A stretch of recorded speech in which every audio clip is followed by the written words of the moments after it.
हजारो दत्तभक्तांच्या ओंजळीतून नवे तेज भरणारा एक अद्भुत दत्त मंदिर आजही उभं आहे. कथा सुरू होते एका लहानशा गावातल्या बालकापासून.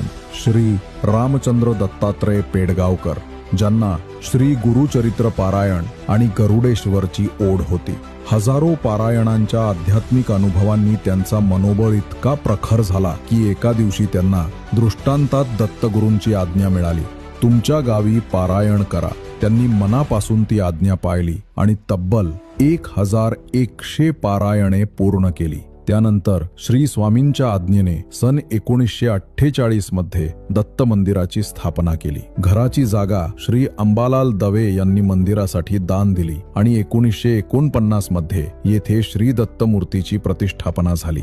आजही या मंदिरात श्री गुरुचरित्र, नवनाथ भक्तिसार आणि दत्तबोध यांच्या पारायणांनी परिसर पवित्रतेनं उजळतो.